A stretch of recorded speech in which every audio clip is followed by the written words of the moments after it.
vertrou dat ons tyd vandag vir jou saam goed sal wees, soos wat ons saam na die skrif luister en verken hoe ons God kan toelaat om ons te vervul deur sy Gees. Ons lees saam uit Efesiërs 5. Pas dan op dat julle nougeset wandel, nie as onwyse nie, maar as wyse en koop die tyd uit, omdat die dae boos is. Daarom moet julle nie onverstandig wees nie, maar verstaan wat die wil van die Here is. Moenie dronk word van wyn nie, daarin is losbandigheid, maar word met die Gees vervul. Spreek onder mekaar met psalms en lofgesange en geestelike liedere, en sing en psalms sing in julle hart tot eer van die Here, terwyl julle God die Vader altyd vir alles dank in die naam van ons Here Jesus Christus.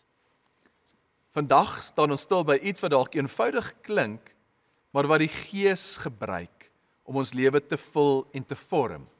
En dis geestelike vriendskap, geloofsgemeenskap, waar die woord van God gehoor, gedeel en beleef word.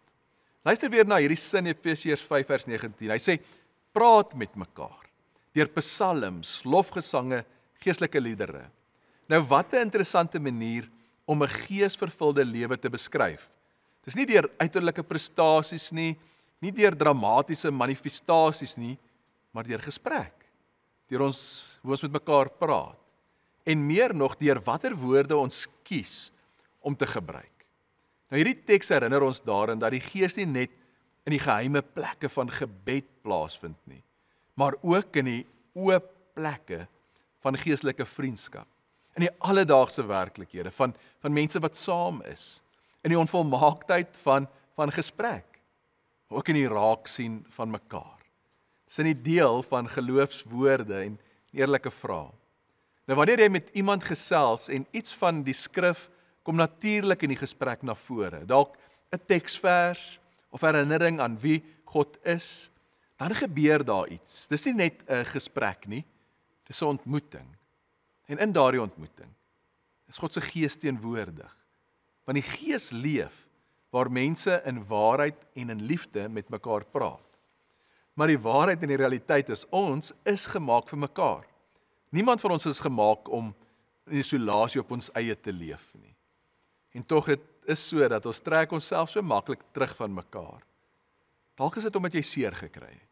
Dalk is jy skaam, dalk is jy net te moeg. Maar dis die Gees wat ons terugnooi na mekaar toe. Want soos die skrif sê, waar 2 of meer in sy naam by mekaar is, daar is hy teenwoordig. Daar gebeur iets wat nie sou gebeur as ons alleen is nie. Nou in ons wêreld is daar baie gesprekke, baie geselskap, maar baie min ware, diep gesprekke.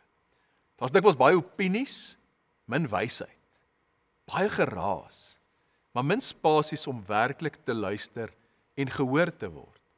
En is juis in hierdie landskap dat Paulus ons nooi om anders te wees, om 'n gemeenskap te bou en te leef wat nie oppervlakkig is nie, wat nie net oor ons werk of oor ons bekommernisse praat nie, maar wat gebou is op geloof, op die skrif, op waarheid, op die teenwoordigheid van die Here in ons lewe. Nou met iemand te praat deur 'n psalm of 'n loflied is nie net om te sing nie, dis om die taal van God se koninkryk in jou daaglikse lewe in te bring. En dis om nie net te kla oor of om kommentaar te lewer nie, maar om hoop te plant, om geloof te spreek, om mekaar te bemoedig. Dis om die atmosfeer van 'n plek te verander deur die woorde wat jy kies om te gebruik. So wanneer iemand jou vra, hoe gaan dit regtig met jou? Bly jy lank genoeg stil om te luister? As jy dit doen, dan bou jy 'n brug. Wanneer jy iets deel van wie God is uit sy woord of 'n belofte, as dit nie net 'n kliseë of 'n maklike antwoord is nie, maar iets wat jy self beleef het, dan plant jy 'n saad. En die Gees is altyd naby waar saad van waarheid geplant word. So ek wonder wanneer laas in jou lewe het jy 'n gesprek gehad wat vir jou werklik lewegewend was. Jy gaan dalk nie die gesprek onthou woord vir woord nie, maar jy gaan onthou hoe jy gevoel het, gesien, gehoor en gewaardeer. En is in sulke ontmoetings wat jy iets van God se liefde proe. Kyk, as ons maar net dink aan Jesus. Dink aan hoe dikwels hy met mense een op een ontmoet het. Daar was die vrou by die put, Nikodemus in die nag, die disippels, op die pad na Emmaus. Jesus se bediening was nie net tot groot skares en preke nie, maar het was ook in elke daagse gesprekke, eerlike gesprekke, waar mense verander is. Nou die disippels op die Emmauspad het eers nie besef dat dit Jesus is wat saam met hulle stap nie.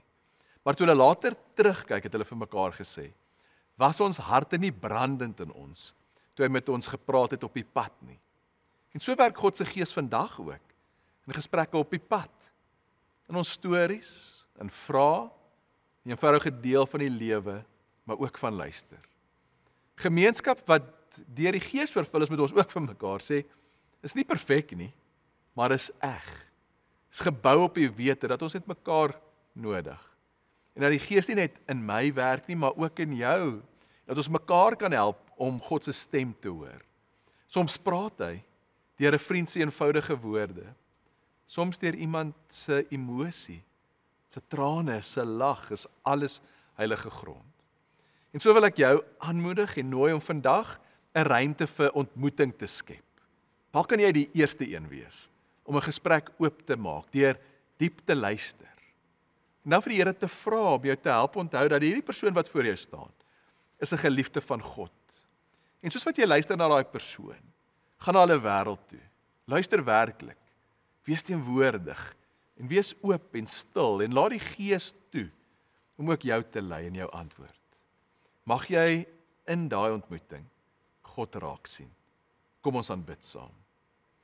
Here, dankie dat U nie net in ons eie gebede en ons eie stilte werk nie, maar ook in ons ontmoetings met ander. Dankie dat U ons gemaak het vir mekaar om saam te glo, saam te vra, saam te bid, maar ook saam te hoop. Here, help ons vandag om luisterende harte te hê. Help ons om 'n sagte antwoord te gee en diep te bewus te wees van U wat by ons is. Here, lei ons om vandag ander aan te raak deur ons woorde, woorde van hoop, geloof en liefde. Here, help ons om bewus te wees van U teenwoordigheid in elke spasie en ruimte. Ons bid dit in Jesus se naam. Amen.